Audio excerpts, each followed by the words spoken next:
Yo ho ho, obviously guys, I had exams, so obviously I couldn't post anything. Duh, it's gonna be stupid. Um yeah man, I just wanna put this at the beginning of the video, obviously to say this is not no random normal video, it's gonna be a very detailed video. I'll say a decent amount of research into this.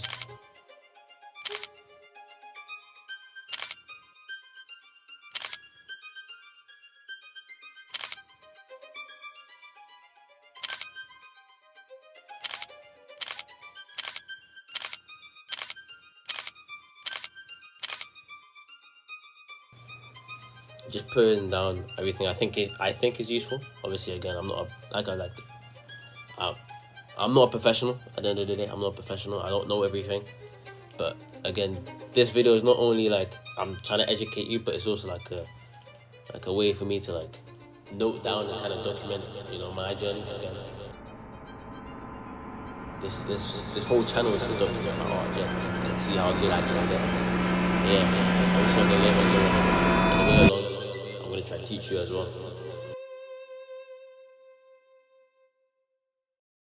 Usually I'll give a few comments before the video starts, but today we're just gonna get right into it.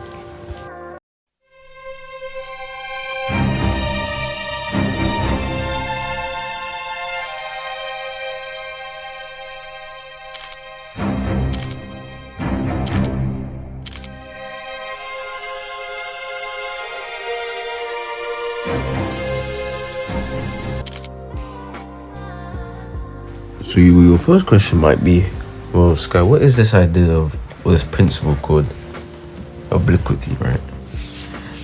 Simply what obliquity is just achieving one's goals and aspirations without intending to achieve them. And obviously that sounds kind of like confusing, and trust me, it's a lot more straightforward than it sounds, right? But here's some questions that obviously, that might come to mind when you think of this idea of achieving goals and aspirations without intending to achieve them. So your first question may be, well, Sky, that concept doesn't make any sense. And to answer that question, for example, let's think about money. If we think about the wealthiest individuals on the planet, they're not directly focused on, getting money. So for example, Jeff Bezos, he was focused on revolutionizing the retail industry when he first made Amazon. Elon Musk was focused on revolutionizing online banking and managing finances when he made PayPal. So I think you get the point, right? It's focusing on like a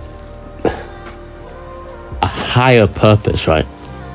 A higher reasoning for action than just the low IQ, like low IQ goals, right? You achieve money by not focusing on money. You achieve it by what? Focusing on developing a skill. You focus on solving an issue in society. You focus on improving an aspect because there is you have a genuine desire to, not simply because of the desire for money. That's what I mean by this idea of a higher purpose than just money. The next question you might be asking is this even effective? Why should I even, bother doing this, right? And obviously when it comes to this question, I had similar thoughts when I first came across this concept. But obviously with my current understanding, current knowledge, it just makes sense to me, right? Like, for you to be anything in life, right?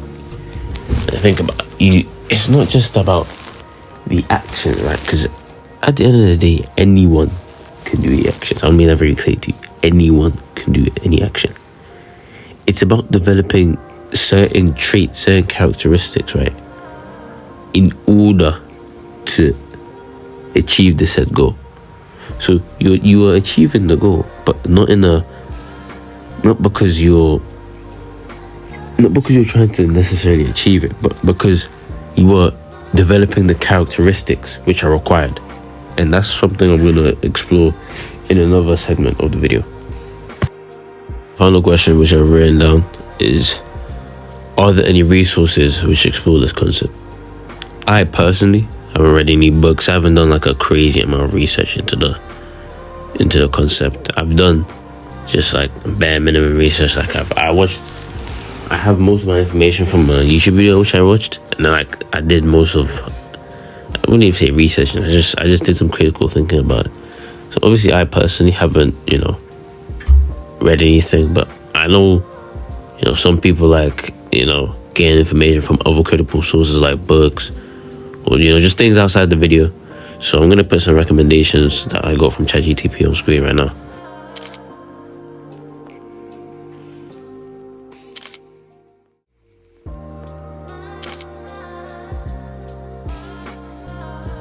Like I said in the previous part of the segment, as long as you understand this concept of obliquity, again, this is the basis of the video. Everything else will just make sense and you will just understand it. So, yeah, we'll move on to the next segment, which is the why.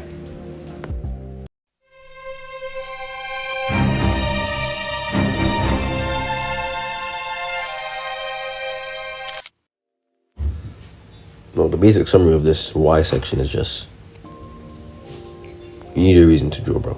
It's not that, like, that's pretty much the basic summary of this, but then the long answer will provide us with more detail, and that's the point of the video, right? I'm not gonna just give you the summaries of the sections. I'm gonna obviously go in detail.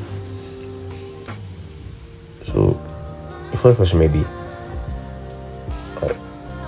why do I need a reason to draw, bro?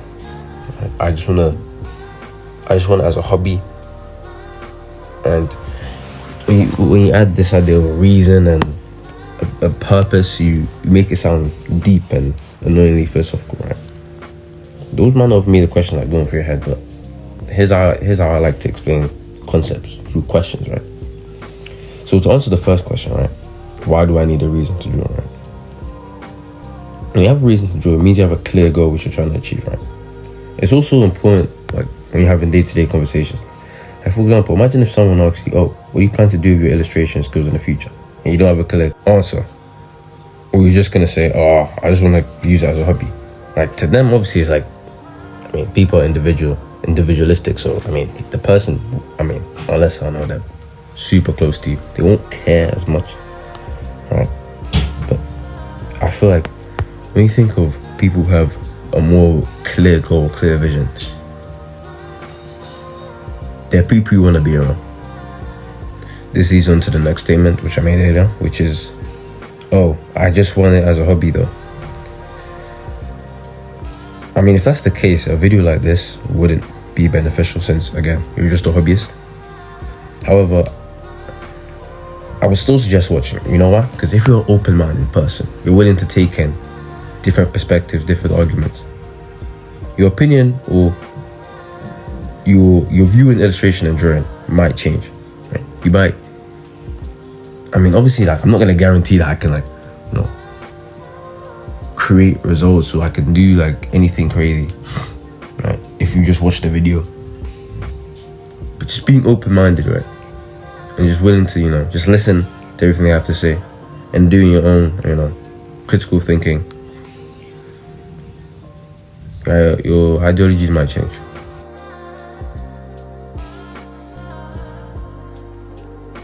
The next point I have here is kind of like a counter point to this whole idea of having a big reason.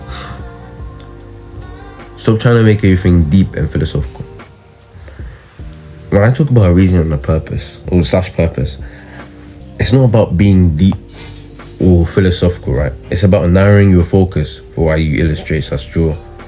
And it acts as the fuel for your drawing sessions, right? Because when you have a reason for why you do anything, you hold that dear to you. Just think about anything in life, bro. When you have a reason for it, you hold it dear to you, and you're able to tell people why you, and when it comes to art, you're able to tell people why you draw so much. So examples would be, I want to draw so I can create pieces that people will observe. I want to draw so I can teach other people, which is personally mine. I want to draw so that I can inspire others to discover their own creativity. These are the type of things that I classify as reasoning for why you do, why you illustrate. Obviously there are many more, again, you know yourself better than I do. So you come up with that reasoning, man. Because when you have that reasoning, like you're gonna make more progress. Like, think about it, bro. Like, it's like having one blade and striking and trying to strike in one direction, or you have multiple blades. Oh, I'm a hobbyist, and you're still trying to attack things. Like this, you're gonna produce less power with multiple blades. Come on. And I've broken down, why we need a purpose, such a reasoning for drawing. It's now about the how. Like, how am I gonna find this reasoning? I don't know how to. Well, firstly, think about the type of person you are, right? I would suggest either, just mentally think about it, or, if you like to, you might want to journal it down. I personally just, I've had just too many discussions with myself about drawing and what it means to me. So I eventually was just able to answer it, right? But again, obviously, if you're struggling with, what do I write about myself? I've actually, I've written down some questions. And what I want you to do, right, if you journal or, you mentally think about it, right, I want you to only pick one or two, right? And let me see how many questions I've written here. I've written 3 questions. So preferably just pick one, right? And when you ask yourself these questions, or you write your answer down, be completely honest, bro. Because like I've written here, with honest responses, you'll just be able to understand yourself better. So the first question I have is, I'm gonna put all the questions onto the same slide, and you'll just be able to screenshot and use it for later use. So the first question which I've written here is, if humanity depended on you, what type of artwork would you create? Now, the reason I've written this question down, right, is it's meant to highlight what type of artwork you value, and also what you think the world should know you for. Because this question puts you in like a difficult situation. Like, imagine there were lasers pointed at Earth. Humanity depended on you. Just like the question says, humanity depended on you. Now, you need to create the best artwork you've ever made. That's what governments are telling you. Governments, politicians, but everyone is saying, this guy, he needs to make the best work, or humanity's cooked. What type of artwork are you making, man? Go answer that question. The next question which I've written is, when asked about illustration, how do you respond? With a sense of pride, confidence, or as a humble response? Now, the reason I've written this question down is to highlight your perception of illustration, and it kind of also highlights your level of enthusiasm for the field. This type of question really just explores your mindset, bro. Like, imagine if we had 3 footballers, right? One is prideful, one is confident, and one takes a humble response. And you would argue that the person who's humble has obviously, again, a humble person doesn't then equal a low competence person, right? It just makes it seem as if their enthusiasm is not enough. They lack enthusiasm. But you go into the other side of the spectrum, and you might have a prideful person. They might not have enthusiasm either, because they're seeing it from a status perspective instead of, a genuine, love for the thing. That's where a confident person comes in. Because a confident person, they're confident in their ability, but not only are they confident in their ability, they also have a sense of enthusiasm, bro. Because they're not trying to perceive themselves as, I guess, lower, in a sense, which obviously a humble person isn't always trying to do, but I think that's the best way to explain it. Or a prideful person who sees themselves as too high to even bother with enthusiasm, because they're focused on status instead. Hopefully that makes sense. Go try that question as well. The third question which I've written here is, why should you be a successful illustrator?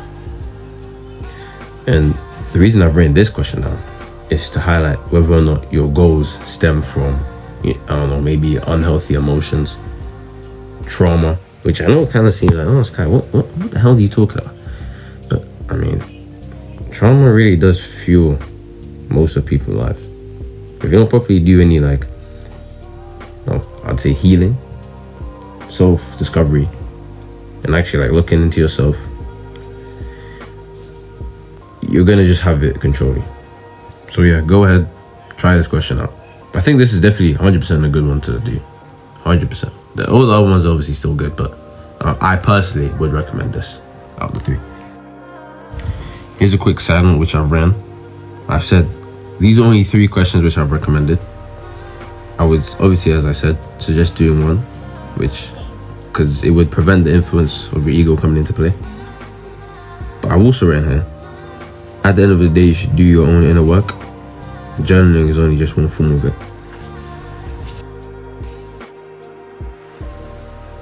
And I've added another part, right, to this segment. Like, it's important, but at the same time, it's like I'm only doing this to just the weirdos who like you seek confirmation in scientific research. Sky, if you don't show me any scientific research, I'm not gonna believe anything you just said. Okay, buddy. Here's the research around it, right? Here's some research which I've written down. When we have a specific goal, or when we don't have a specific goal, the brain's learning processes are less engaged. So an example would be, it's similar to when you just grab your phone and scroll on TikTok. You are consuming lots of information, but you're not actually retaining any of it. Why? Because there's no specific goal in mind. Another piece of research which I've written here, is less deep work occurs, right? So I think that most people know what deep work is. But if you don't, deep work is just basically the most intense work a person can do. And when I mean intense, I mean it because you learn the best, and you're able to get to this state because you're pushing yourself out of your comfort zone. And think about it. If less deep work occurs, that means you're reaching deep work less. You're going to reach the state less, which means less quality work is getting done, and which also means you're going to improve at a slower rate than you'd wish to. But again, that's enough science for this segment. On to the next.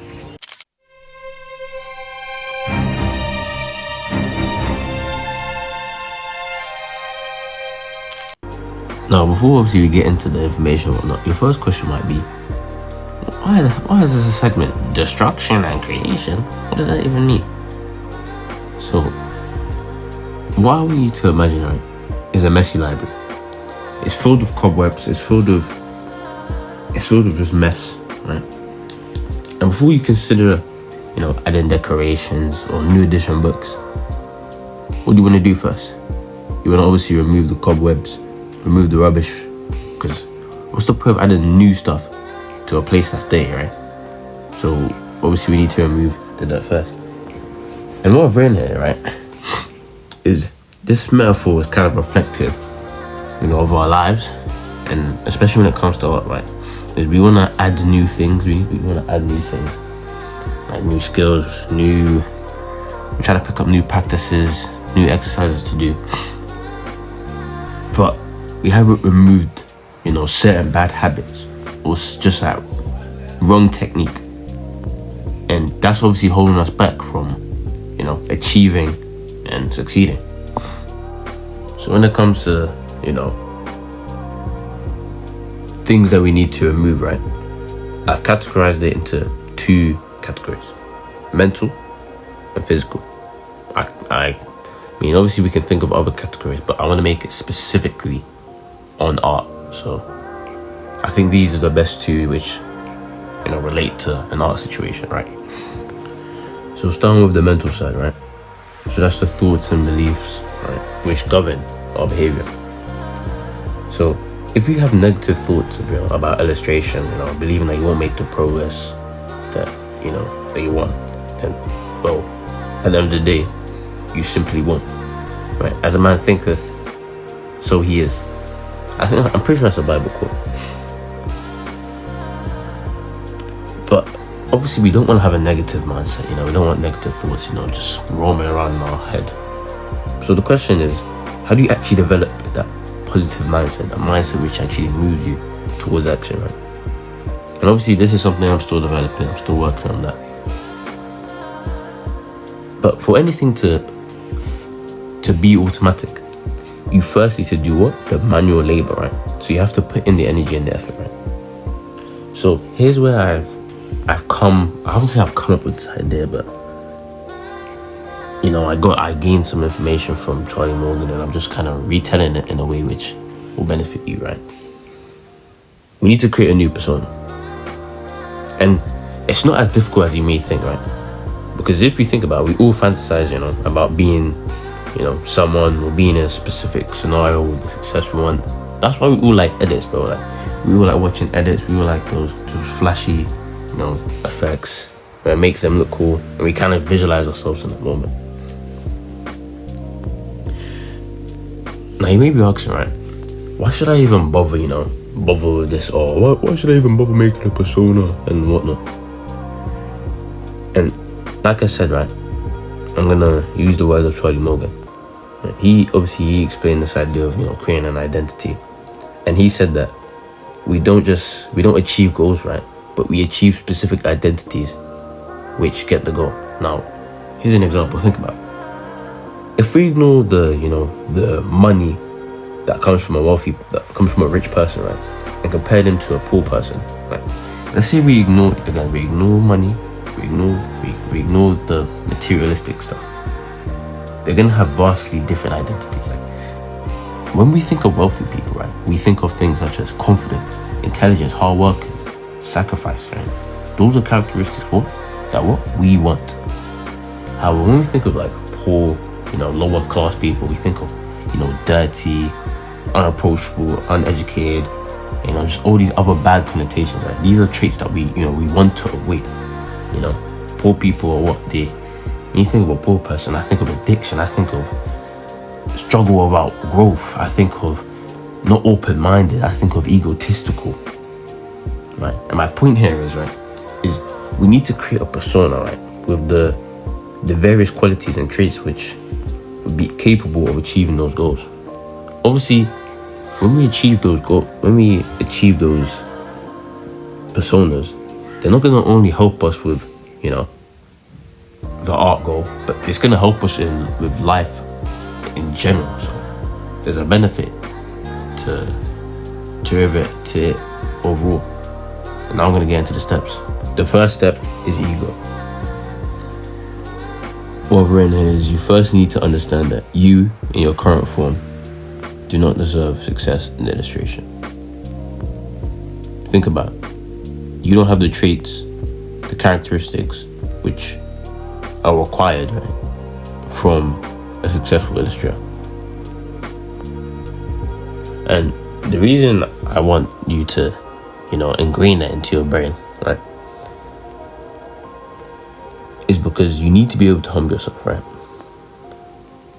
It's beneficial for long-term success because an egotistical person, right, they're so narrow-minded, they're unable to realize that they think so short-term. They're only able to, you know, see themselves in the moment, you know, being able to fuel their ego instead of thinking long-term, right? If an egotistical person thought long-term, they wouldn't be an egotistical person. They would be a confident person who thought long-term. So my point is just abandon the ego. Abandon the ego and just really develop that learner mindset, bro. Step 2 is inspiration.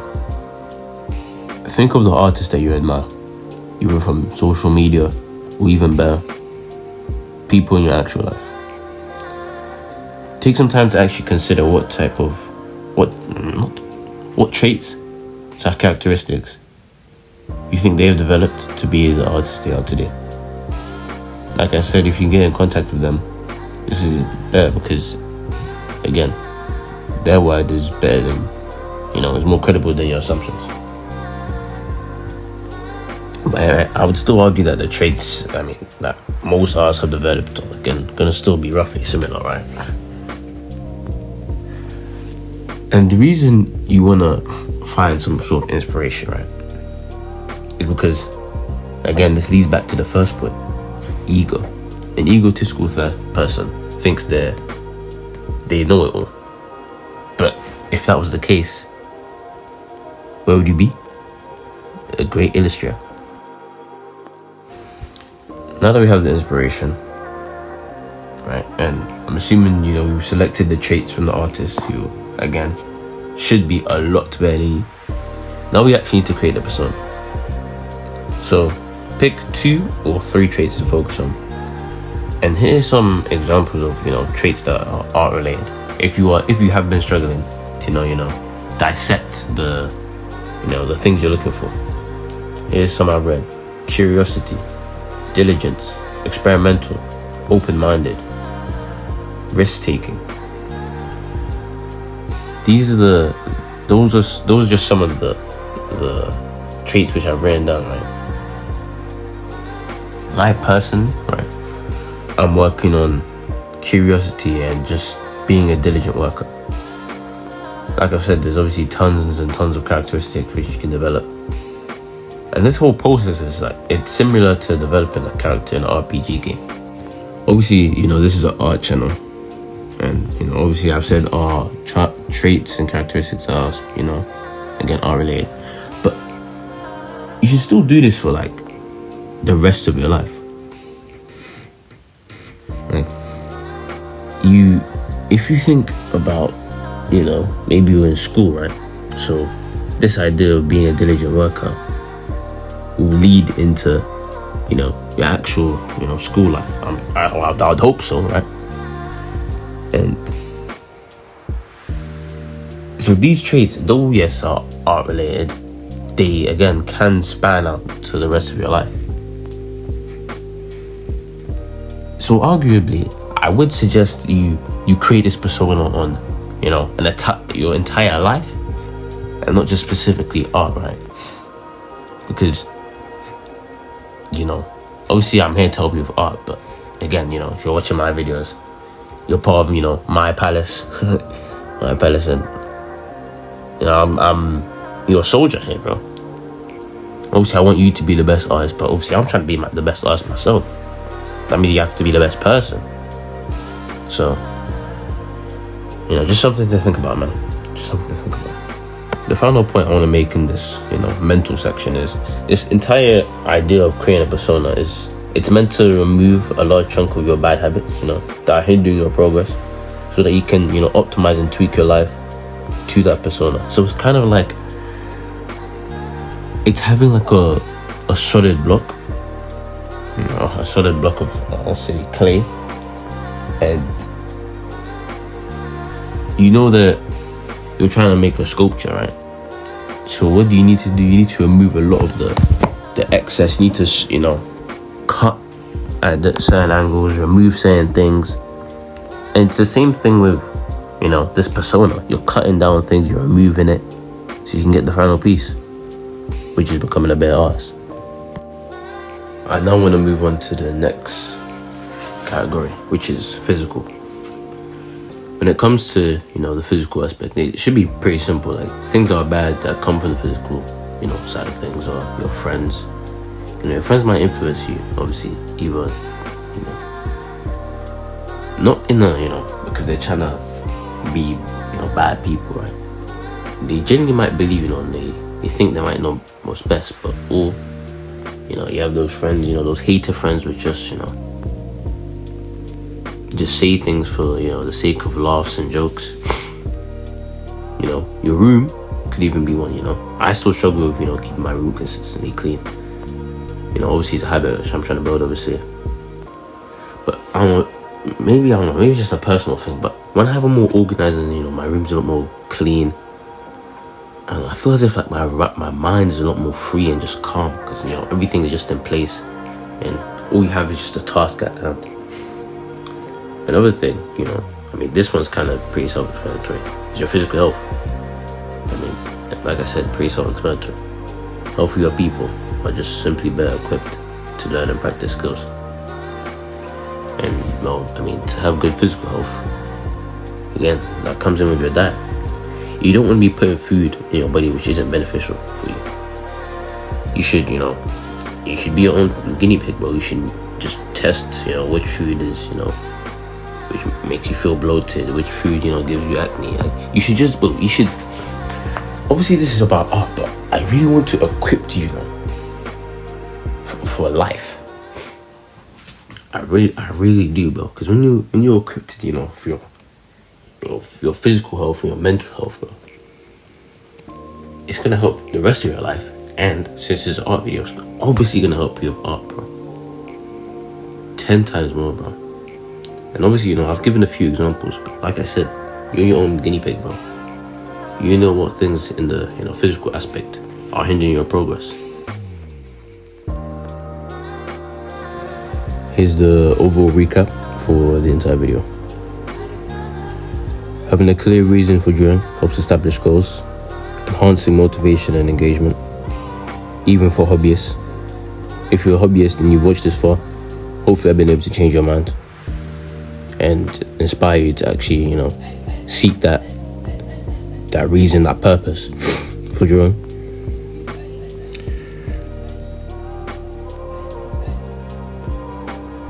I've encouraged you to, you know, create a new identity by, you know, adopting positive traits from other successful artists, which will help overcome negative self-beliefs. And lastly, through creating this new identity, it will eliminate, you know, harmful elements in your life, such as unsupportive friends, just clutter in your room, literally, and in your mind, so that you can create a better environment for achieving success. Obviously, I've said this before, but this is like an outro disclaimer. Again, this is all based on just my current knowledge, you know, of psychology, you know, the inner self. Like I said, I'm not an expert, and I'm on this journey like you, man. When I make these videos, again, it's all about, you know, documentation of my journey. But like I said, there's no point of me just learning skills if I'm not willing to, you know, teach others. So this is what I'm kind of doing. Hopefully, you know, you gain some value from some knowledge from this, which you'll be able to apply, you know, in your art journey. I'm so thankful for you guys. You know, if you've reached this far in the video, I'm thankful for you. And here's a little silly blooper.